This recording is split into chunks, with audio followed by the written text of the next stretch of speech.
कहानी की शुरुआत होती है यूसुके नाम के एक लड़के से, जिसके मोहल्ले में अचानक से एक बेकाबू हुआ ट्रक घुस गया। वो तेज रफ्तार से एक छोटे लड़के को कुचलने ही वाला था, लेकिन यूसुके ने तुरंत भागकर उस बच्चे को बचा लिया। पर इस सब में वो खुद ट्रक के नीचे आ गया। उसी पल उसकी आत्मा शरीर से अलग हो गई। यूसुके को समझ आ गया कि उसकी मौत हो चुकी है। जब उसके शरीर को अस्पताल ले जाया जा रहा था, तब स्पिरिट वर्ल्ड की गाइड बोटान उसके सामने आई। पहले तो यूसुके ने उसके साथ चलने से मना किया, लेकिन जब उसने पक्का कर लिया कि जिस बच्चे को उसने बचाया था वो ठीक है, तब उसने बोटान से कहा कि हाँ अब ले चलो मुझे नर्क। बोटान ने कहा कि अभी तुम्हारा मरने का टाइम हुआ ही नहीं था, हम लोग एक्सपेक्ट नहीं कर रहे थे तुम्हें, इसीलिए ना तो तुम्हारे लिए स्वर्ग में जगह है ना ही नर्क में। ये बहुत अजीब सिचुएशन है, इसीलिए बोटान उसे स्पिरिट वर्ल्ड में ले गई। वहाँ पहुँचने के बाद दोनों ने एक बड़ी नदी पार की। नदी के उस पार उनकी मुलाकात कोएनमा से हुई। कोएनमा का काम आत्माओं को अलग अलग जगह पर भेजना है, यानी कौन स्वर्ग जाएगा कौन नर्क जाएगा ये वही तय करता है। कोएनमा ने यूसुके को एक ऑफर दिया। उसने यूसुके से कहा कि मैं तुम्हें दोबारा जिंदा कर सकता हूँ, लेकिन इसके बदले में तुम्हें हमारे लिए जासूस बनना होगा। इंसानों की दुनिया में घूम रहे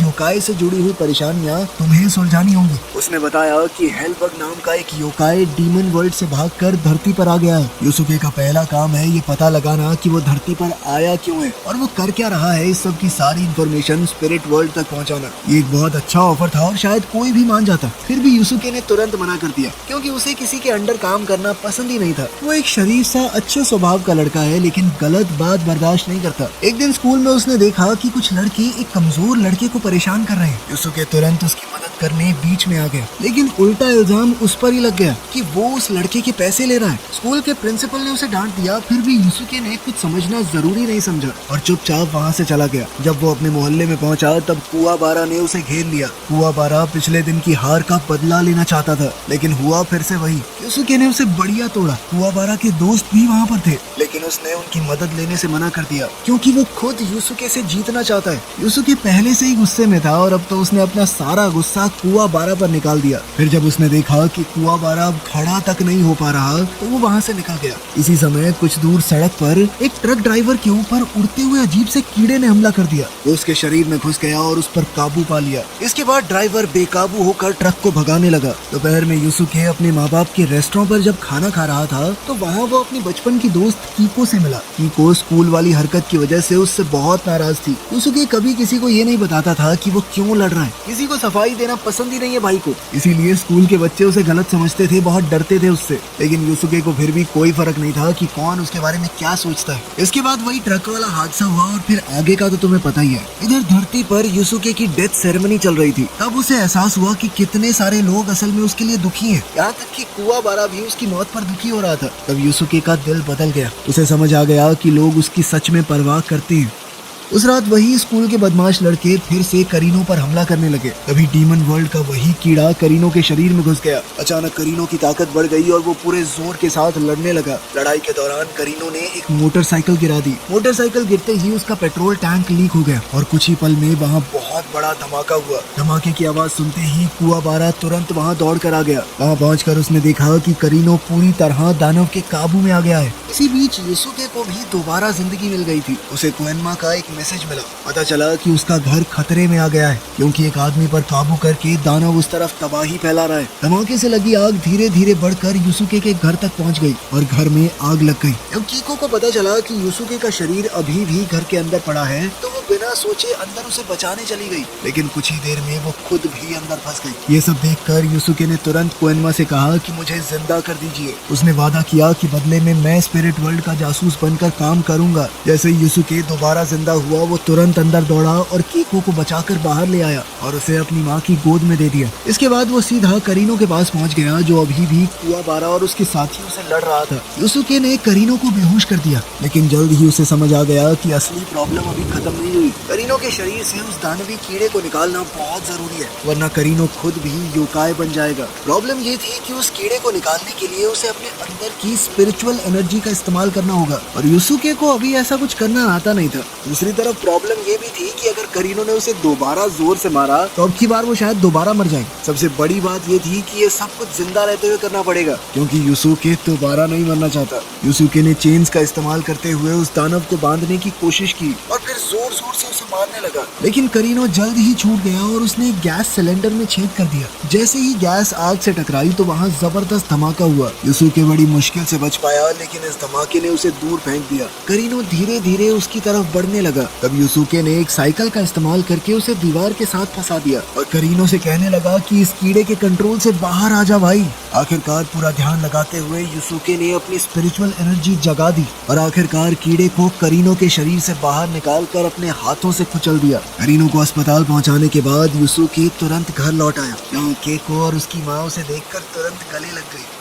उसी रात हम कुछ दानवों को आपस में लड़ते हुए देखते हैं। इसी लड़ाई में हम एक जबरदस्त तलवारबाज हाई को देखते हैं, लेकिन वो कोई आम लड़का नहीं है, वो भी एक योकाई है। थोड़ी देर बाद एक और योकाई कुरामा वहाँ पर आया। वो दोनों मिलकर बड़ी फुर्ती से अपने दुश्मनों को खत्म कर रहे थे। जल्द ही वहाँ पर तीसरा योकाई गोकी पहुँच गया। तीनों ने मिलकर स्पिरिट वर्ल्ड से 3 बहुत शक्तिशाली खजाने चुरा लिए। जब कोएनमा को इस बात का पता चला तब उसने तुरंत युसुके को उसका अगला काम दिया। साथ ही उसने युसुके को लड़ाई के लिए तैयार करना शुरू किया, ताकि अगर वो किसी योकाई से लड़े तो उसका मुकाबला कर तो पाए। युसुके को सबसे पहले एक जरूरी टेक्निक सीखनी होगी, जिसे रेगान कहा जाता है। इसमें वो अपनी पूरी स्पिरिचुअल एनर्जी को उंगली के छूर पर जमा करेगा। इससे एक जोरदार हमला किया जा सकता है, लेकिन बेचारा युसुके बार बार कोशिश करने के बाद भी नाकाम हो जाता। इसी दौरान कोएनमा ने देखा कि गोकी नाम की उस योकाई ने जो बॉल चुराई थी उसका इस्तेमाल करके वो बच्चों की आत्माओं को बंद कर रहा है। अगर उसे जल्द नहीं रोका गया तो वो उन्हें खा जाएगा। युसुके और बोटान ने पूरे शहर में उसे ढूंढने की कोशिश की, लेकिन बोटान उसकी नेगेटिव एनर्जी को भांप ही नहीं पा रही थी। उसे शक था कि गोकी ने अपनी ताकत छुपा ली है। दोपहर के समय युसुके की नजर कुछ बच्चों पर गई, जो बिना किसी बात के अचानक बेहोश होकर गिर गए। उसने तुरंत एक आदमी को देखा जो हाथ में एक गोला लिए वहाँ से जा रहा था। जैसे ही गोकी को पता चला कि युसुके उसका पीछा कर रहा है, वो तुरंत भागकर एक स्क्रैप यार्ड में पहुंच गया। वहाँ पहुंचते ही वो अपने असली रूप में आ गया और उसने युसुके पर हमला बोल दिया। युसुके ने उसके वार से बचने की बहुत कोशिश की। साथ ही वो अपने मुक्के और लातों से गोकी पर हमला कर रहा था, पर गोकी के ऊपर कोई असर ही नहीं हो रहा था। गोकी उससे बहुत ज्यादा ताकतवर था। वो आसानी से युसुके को इधर उधर पटक रहा था। छुप कर युसुके ने रेगान से हमला करने की कोशिश की, लेकिन वो कामयाब नहीं हुआ। तब गोकी ने उसे पकड़ लिया और उसे खत्म करने ही वाला था कि तभी अचानक वो लड़का वहाँ पहुँच गया जिसे युसुके ने बचाया था। वो कहने लगा कि युसुके को छोड़ दो। उसी पल मसारू की आत्मा भी बॉल के अंदर खींच ली गई। गोकी उसे खाने ही वाला था कि तभी युसुके लड़के को बचाने के लिए पहली बार अपने रेगान का इस्तेमाल कर पाया। गोकी के खत्म होते ही उसके पकड़े हुए सभी बच्चों की आत्माएं वापस अपने अपने शरीर में चली गई। कुछ दूरी से कुरामा चुपचाप ये सब कुछ देख रहा था, लेकिन उसने इस लड़ाई में दखल देना सही नहीं समझा। अगली सुबह युसुके और बोटान मोहल्ले में चल रहे थे। तब कुआबारा ने उन्हें देख लिया और चुपके से उनका पीछा करने लगा। इसी दौरान युसुके को पता चला कि मिरर ऑफ डार्कनेस जो कि कुरामा के पास है, किसी भी इच्छा को पूरा कर सकता है, लेकिन सिर्फ पूर्णिमा की रात में। बोटान उसे मैसेज देकर वहाँ से गायब हो गई और कुआबारा ये देखकर बिल्कुल शॉक हो गया। कुछ देर बाद युसुके की मुलाकात कुरामा से हुई। उसका पीछा करते हुए अस्पताल तक पहुंच गया। वहाँ उसे पता चला कि कुरामा अपनी बीमार माँ से मिलने आया है। कुरामा ने बताया कि वो शीशे का इस्तेमाल किसी गलत काम के लिए नहीं करना चाहता, अपनी माँ को ठीक करना चाहता है बस, और फिर शीशा वापस कर देगा। युसुके को तब समझ आया कि सारे योकाई बुरे नहीं होते। आज पूर्णिमा की रात थी। बोटान ने बताया कि उस शीशे के इस्तेमाल से विश तो पूरी हो जाएगी, लेकिन वो शीशा बदले में तुम्हारी जिंदगी ले लेगा। ये सुनकर युसुके समझ गया कि ऐसे तो कुरामा मारा जाएगा। उसे रोकने के लिए तुरंत अस्पताल की तरफ भागा। कुआबारा भी उसके साथ आ गया और उसने बताया कि मैं अब योकाई के बारे में सब कुछ जानता हूँ, तुम्हारा पीछा कर रहा हूँ 2 दिन से। अब तक कुरामा अपनी इच्छा मांग चुका था। उसने अपनी माँ की जिंदगी के बदले में खुद को न्यौछावर कर दिया था। ये देखकर युसुके तुरंत अंदर घुस गया। उसने कुरामा को बचाने के लिए कहा कि मैं भी अपनी आधी जिंदगी ऑफर करता हूँ। युसुके और कुरामा आधी आधी जिंदगी देकर वापस इंसानों की दुनिया में लौट आए। कुरामा ने जैसे ही देखा कि उसकी माँ बिल्कुल ठीक हो चुकी है, उसके चेहरे पर सुकून आ गया। दूसरी तरफ हाई नाम के उस तलवारबाज ने एक बेहद कीमती टीयर स्टोन चुरा लिया। ये स्टोन बहुत रेयर था क्योंकि ये सिर्फ युकीना नाम की लड़की के आंसुओं से बनता था। उसने ये चोरी तुरुकाने नाम के एक बिलियनर से की थी, जिसको जब ये बात पता चली तो वो बहुत गुस्से में आ गया। उसने अपने डीमन साथी साकियो को इस बारे में बताया। साकियो ने कहा कि कोई बात नहीं, मेरे आदमी युकीना को पकड़कर तुम्हारे घर ही ले आएंगे, वहाँ उसे रुलाते रहेंगे, टीयर स्टोन कमाते रहेंगे। इसी बीच युसुके को एक नया मिशन दिया गया। उसे कुमा स्वॉर्ड को वापस लेकर आना है जो कि हाय ने चुराई थी। तो एनमा ने बताया कि ये तलवार अपने मालिक को जो ताकत चाहिए वो दे देती है, इसीलिए तुम्हें उसका सामना बहुत सावधानी से करना होगा। कुछ दिनों बाद जब यूसुके का सामना हाय से असलियत में हुआ, उसने सीधा हमला कर दिया, लेकिन हाय उसके हर एक अटैक से बहुत आसानी से बच जाता। उसे तो तलवार निकालने की जरूरत तक नहीं पड़ी। उसने समझ लिया कि यूसुके अभी भी मुकाबला करने लायक नहीं है। उसने यूसुके को बुरी तरह हरा कर कहा कि जान निकल जाए यहाँ से, थोड़ा सीख के आ लड़ना। उधर तुरुका ने डीमन साक्यो के घर पहुंच गया और उसने देखा कि साक्यो ने तो एक एरिना बनाया हुआ है, यहाँ पर योकाई एक दूसरे से लड़ते हैं। तो गुरु नाम के एक बेहद ताकतवर योकाई ने सिर्फ 30% ताकत का इस्तेमाल करके एक योकाई को एक ही मुक्के में 2 टुकड़ों में तोड़ दिया। ये देखकर सब डर गए कि क्या चीज है भैया। साक्यो चाहता था कि युकीना को भी रिंग में उतारा जाए, एक मुक्का पड़ेगा, फूट फूट के रोएगी लड़की, फिर मिल जाएंगे बहुत सारे स्टोन्स। लेकिन जब उसके आदमी युकीना को पकड़ने गए तो पता चला कि वो भाग गई है। दरअसल एक वर्कर ने उसकी मदद की थी, लेकिन एल्डर नाम के योकाई ने उसे हेलीकॉप्टर में छुपकर देख लिया। उसने अपनी लंबी उंगलियों से वर्कर को तुरंत मार दिया और युकीना को दोबारा से पकड़ लिया। खैर हाय के हाथों उसकी बुरी हार के बाद बोटान ने यूसुके से कहा कि अब तुम्हें मार्शल आर्ट्स की ट्रेनिंग लेनी होगी। तभी कुवाबारा भी वहाँ आ गया और कहने लगा कि मैं भी ट्रेनिंग करूंगा। अब दोनों को तुरंत गेनकाई नाम की एक बूढ़ी औरत के टेंपल में ले जाया गया। गेनकाई ने तुरंत यूसुके को चैलेंज दिया। यूसुके ने बिना सोचे हमला कर दिया, लेकिन वो गेनकाई को छू भी नहीं पाया। गेनकाई उसके सारे अटैक्स से आसानी से बच गई और आखिर में एक लात मारकर उसे गिरा दिया। थोड़ी देर बाद यूसुके ने उसकी टेक्निक कॉपी करने की कोशिश की, लेकिन आखिर में उसने हार मान ली। उधर कुवाबारा को ट्रेनिंग के तौर पर एक बड़े पत्थर को लकड़ी की तलवार से तोड़ने का काम दिया गया।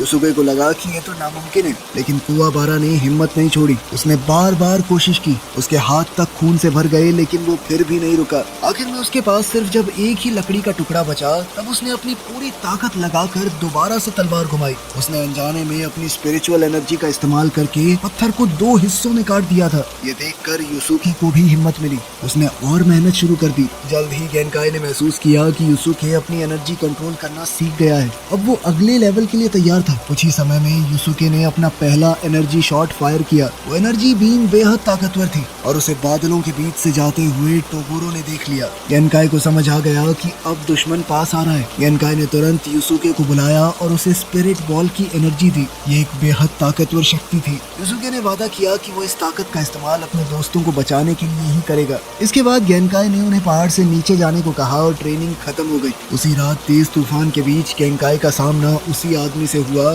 जिसे वो 50 साल पहले जानती थी। दोनों के बीच एक जबरदस्त लड़ाई हुई।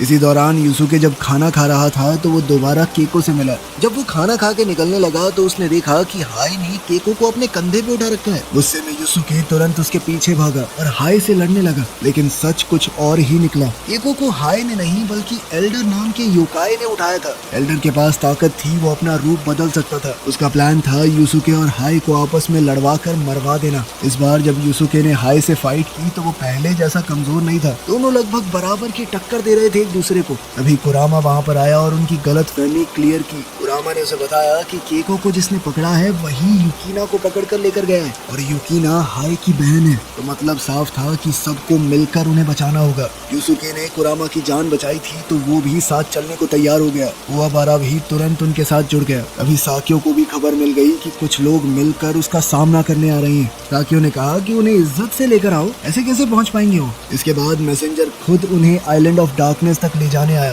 बोट के सफर के दौरान उन्हें कहा गया कि अगर साक्यो के सारे फाइटर्स को हरा दिया तो केको और युकीना को छोड़ दिया जाएगा। इस वक्त यूसुके और कुवाबारा को उनकी मास्टर की मौत के बारे में नहीं बताया गया। एनमा ने फैसला किया कि मिशन खत्म करने के बाद उन्हें पता चले तो बेटर होगा। जब सब लोग आइलैंड पर पहुंच गए तो हाय ने अकेले आगे बढ़ने का फैसला किया और अपनी टीम से अलग हो गया। ये उसकी आदत है, वो हमेशा अकेले ही काम करता है। जैसे ही यूसुके, कुवाबारा और कुरामा वेयर हाउस में पहुंचे तो उनका सामना करासू नाम के पहले फाइटर से हुआ। कुरामा ने तुरंत अपने दोस्तों से कहा कि तुम आगे जाओ, मैं इससे लड़ता हूँ। दूसरी तरफ हाय भी अपनी बहन युकीना को ढूंढते हुए एक ताकतवर दुश्मन से टकरा गया। उसका सामना बुई नाम के एक बेहद ताकतवर योकाई वॉरियर से हुआ जो एक बड़ी सी कुल्हाड़ी लेकर उस पर हमला कर रहा था। जब ये सारी फाइट चल रही थी तब साक्यो के साथ तुरुकाने और कुछ और बिलियनर्स एक जगह बैठे हुए थे और वो हर एक फाइट पर बेटिंग कर रहे थे कि कौन जीतेगा। उनके लिए ये सब कुछ एक खेल था। उधर कुरामा और करासू के बीच लड़ाई और तेज हो गई। करासू करासु बार बार फायर बॉल्स फेंक रहा था और कुरामा किसी तरह इस सब से बचने की कोशिश में लगा हुआ था। साथ ही वो अपने चाबुक से हमला करता रहता, लेकिन करासु को अभी भी बहुत गुस्सा आ रहा था। वो चाहता है कि कुरामा अपने असली दानवी रूप में आकर उससे लड़े। अब करासु ने एक साथ बहुत सारे बॉम्ब्स फेंक दिए। कुरामा बड़ी मुश्किल से बच पाया और तब उसने फैसला किया कि अब तो उसे अपने असली योकाई रूप में आना ही पड़ेगा। जैसे ही कुरामा ट्रांसफॉर्म हुआ, उसकी स्पीड तुरंत बढ़ गई। अब वो पहले से ज्यादा ताकतवर लग रहा था। उसने अपनी ताकत से ऐसे पौधे उगा दिए जो इंसानों तक को खा जाए। ये पौधे किसी भी हिलती हुई चीज को देखते ही हमला करते थे। फाइट और भयानक हो गई। आखिर में कुरामा ने करासु को पकड़ लिया, लेकिन इतनी ताकत इस्तेमाल करने के बाद उसकी सुपर नेचुरल पावर कम हो गई और वो अपने इंसानी फॉर्म में वापस आ गया। दूसरी तरफ हाय और बुई की फाइट चल रही थी। हाय ने अपनी तलवार से बुई पर हमला किया, लेकिन बुई के कवच ने उसे घायल होने से बचा लिया। लेकिन कुछ देर बाद बुई समझ गया कि अगर उसे हाय को हराना है तो उसे अपना कवच हटाना पड़ेगा, क्योंकि वो उसकी स्पीड को काफी कम भी कर देता है। जैसे ही उसने आर्मर हटाया, उसकी स्पीड बढ़ गई। उसने तुरंत हाय की तलवार पकड़ ली और उस पर तेज हमला किया। तब हाय ने फैसला किया कि उसे भी अपना सबसे ताकतवर अटैक इस्तेमाल करना होगा। उसने अपने हाथ पर बंधी हुई बैंडेजेस हटा दी। इसके तुरंत बाद काले धुएं से बना हुआ एक ड्रैगन उसके शरीर के आसपास दिखने लगा। ये उसकी सबसे ताकतवर टेक्निक थी। वो काला ड्रैगन सीधा बुई पर टूट पड़ा और उसका शरीर बुरी तरह जल गया।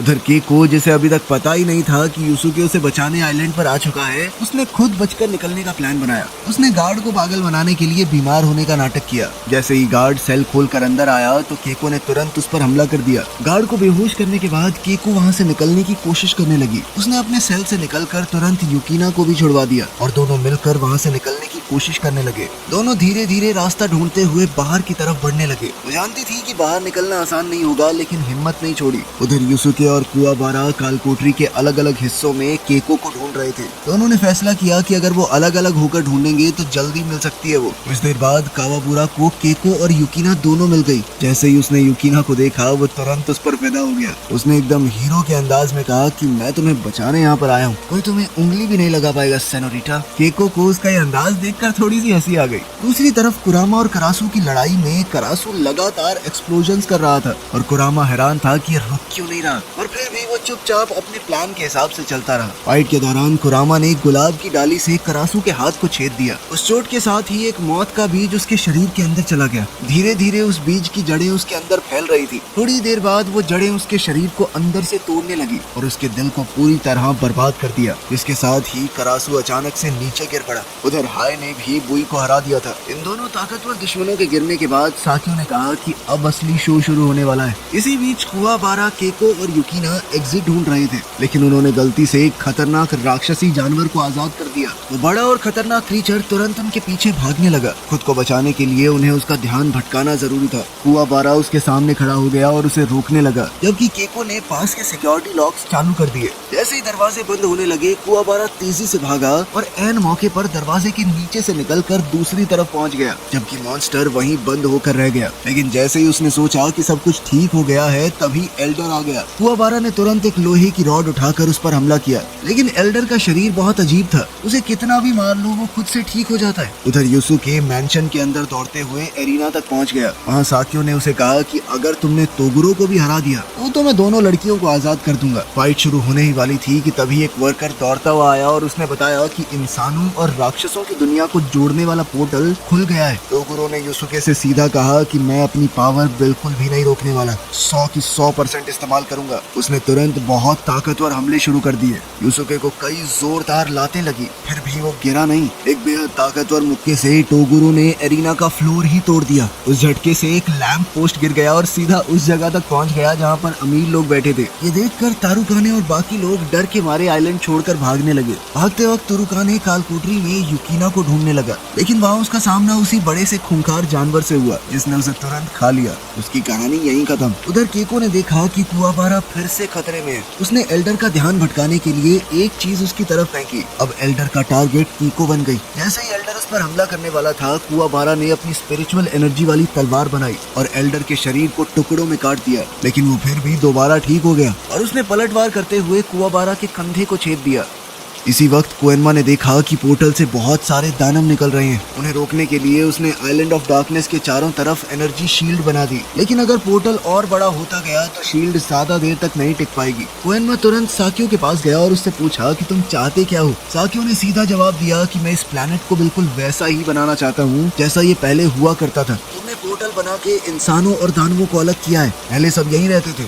एक बड़ी मेटल की जाली का टुकड़ा यूसुके पर गिरने ही वाला था, तभी हाय वहाँ पहुँच गया और उसे अपनी तलवार से 2 टुकड़ों में काट दिया। थोड़ी देर बाद कुरामा भी वहाँ आ गया और अब तीनों साथ खड़े हैं। उन तीनों को देखकर साकियो ने एक शर्त रखी। उसने कहा कि अगर तुम लोग जीत गए तो मैं पोर्टल बंद कर दूंगा, और अगर तोगरो जीत गया तो कोएनमा को दोनों दुनिया के बीच वाला बैरियर हटाना पड़ेगा। कोएनमा ने कहा कि मुझे तुम्हारे ऊपर भरोसा नहीं है, तुमने अभी बंद कर दिया, बाद में दोबारा खोल दिया पोर्टल फिर। इस पर साकियो ने कहा कि तुम मुझे खुद नर्क छोड़ कर आना, ठीक है। अब यूसुके, हाय और कुरामा तीनों ने मिलकर तोगरो पर हमला किया, लेकिन तोगरो इतना ताकतवर था कि उसने तीनों को नीचे गिरा दिया। वो यूसुके को खत्म करने ही वाला था कि तभी कुरामा और हाय ने मिलकर उसे पकड़ लिया और उसकी मूवमेंट रोक दी। इसी मौके का फायदा उठाकर यूसुके खड़ा हुआ और एक जबरदस्त एनर्जी ब्लास्ट से हमला किया। उस ब्लास्ट से तोगरो का शरीर पीछे जाकर एक लोहे के सरिये में घुस गया। इस बार ने तोगरो के सीने को छेद दिया था। उन्होंने तुरंत उस पर एक जोरदार रोशनी से हमला किया। वो हमला इतना ताकतवर था कि एरिना की दीवार तक टूट गई। लेकिन हैरानी की बात ये थी कि यूसुको अपने सबसे ताकतवर हमले से भी तोगरो को हरा नहीं पाया। कुछ देर बाद तोगरो वापस एरिना में आकर खड़ा हो गया और उसके जख्म पहले ही भर चुके थे। इसी वक्त केको, कुवाबारा और युकिना रिंग तक पहुंच गए। जैसे ही केको ने अपने सबसे करीबी दोस्त यूसुके को जमीन पर गिरा देखा, वो तुरंत उसकी मदद के लिए दौड़ी, लेकिन तभी एल्डर उसके सामने आ गया। बाहरने वालों का मजाक उड़ाने लगा और कहा कि गेनकाई ने फिजूल में तुम लोगों के लिए अपनी जान दी। फिर एल्डर ने एक पुरानी कहानी बताई। उसने बताया कि गेनकाई और तोगरो जब जवान थे तब दोनों साथ में मार्शल आर्ट्स की ट्रेनिंग कर रहे थे। दोनों बहुत ताकतवर थे। समय बीतता गया, गेनकाई धीरे धीरे बूढ़ी हो गई, लेकिन तोगरो क्योंकि योकाई बन गया था तो वो जवान ही रहा। कई सालों बाद अब दोनों का आखिरी मुकाबला हुआ, जिसमें तोगरो ने बिना किसी पछतावे के गेनकाई को हरा दिया और उसे मार डाला। ये कहानी खत्म हुई ही थी कि तभी तोगरो को बहुत गुस्सा आ गया और उसने खुद ही एल्डर पर हमला कर दिया। सिर्फ एक ही मुक्के में उसने एल्डर को ढेर कर दिया। जैसे ही कुवाबारा को पता चला कि उसे सिखाने वाली सेंसे गेनकाई मर चुकी है, वो गुस्से से भर गया। उसने तुरंत अपनी तलवार से तोगरो पर हमला किया, लेकिन तोगरो ने उसके वार को बहुत आसानी से रोक लिया और उसे तुरंत नीचे गिरा दिया। जब तोगरो कुवाबारा को कुचलने वाला था तब यूसुके दोबारा खड़ा हो गया। इस बार उसने गेनकाई से मिली हुई स्पिरिट स्फीयर की ताकत का इस्तेमाल किया। गुस्से से भरकर उसने तोगरो पर लगातार कई मुक्के मारे और उसे जमीन के अंदर दबा दिया। लेकिन कुछ ही पलों में तोगरो फिर से बाहर आ गया। अब उसका शरीर पहले से 10 गुना बड़ा हो चुका था। अगर वो अपनी उंगलियों को फ्लिक तक कर रहा था, उससे निकलने वाली हवा भी हथियार बन गई थी। इस रूप में वो बेहद खतरनाक लग रहा था। उसकी ताकत के सामने कुवाबारा तुरंत हार गया। यूसुके के हमलों का उस पर कोई असर नहीं हो रहा था। तब तोगरो ने अपना दर्द बताया। उसने कहा कि एक दिन उसने अपने सभी स्टूडेंट्स को एक डीमन के हाथों मरते हुए देखा। उस पल उसके अंदर छुपी हुई ताकत जागी और यही बदलाव उसे योकाई बनने की तरफ ले गया। अब वो चाहता था कि यूसुके भी वही दर्द महसूस करे, ताकि उसके अंदर छुपी ताकत भी जाग जाए और तोगरो को बराबरी का मुकाबला मिले। अब तोगरो ने फैसला किया कि वो केको और युकिना को खत्म करेगा। यूसुके और बाकी सब ने उसे रोकने की कोशिश की, लेकिन कोई भी उसे रोक नहीं पाया। तब कुवाबारा, जो कि जानता है कि वो उस दानव को नहीं हरा सकता, फिर भी अपनी जान रिस्क में डालकर केको और युकिना को बचाने के लिए आगे बढ़ा और इसी कोशिश में उसका पेट बुरी तरह से जख्मी हो गया। जब यूसुके ने कुवाबारा को मरते हुए देखा, उसका गुस्सा अपनी चरम सीमा तक पहुंच गया। उसकी स्पिरिचुअल एनर्जी की सभी हदें पार हो गई। अब उसने फैसला किया कि लड़ाई यहीं पर खत्म होगी। उसने अपनी पूरी ताकत सिर्फ एक हमले में झोंक दी और फिर यूसुके ने आज तक का सबसे ताकतवर स्पिरिट ब्लास्ट हमला किया। तोगरो ने उस एनर्जी स्फीयर को रोकने के लिए अपनी सभी मसल्स का इस्तेमाल किया। धीरे धीरे उसका शरीर पत्थर में बदलने लगा। मरने से पहले तोगरो ने यूसुके का शुक्रिया अदा किया, क्योंकि पहली बार उसने अपनी पूरी ताकत लगाई थी। लड़ाई खत्म हो चुकी थी। इसके बाद यूसुके को पता चला कि कुवाबारा अभी भी जिंदा है। युकिना ने अपनी हीलिंग पावर से उसका इलाज किया। सब लोग सुकून महसूस करने लगे। अब जब युकिना सेफ थी तो हाय ने अपनी चुराई हुई वो तलवार भी लौटा दी। दूसरी तरफ साकियो ने भी अपना वादा निभाया। उसने कहा कि मैं तुम्हारे साथ नर्क में चलने को तैयार हूँ। साथ ही पोर्टल को बंद करके जितने डीमन आजाद हुए थे सबको वापस उनकी दुनिया में भेज दिया गया। वीडियो पसंद आई तो लाइक कर देना, चैनल को सब्सक्राइब कर लेना। मिलते हैं अगली वीडियो में।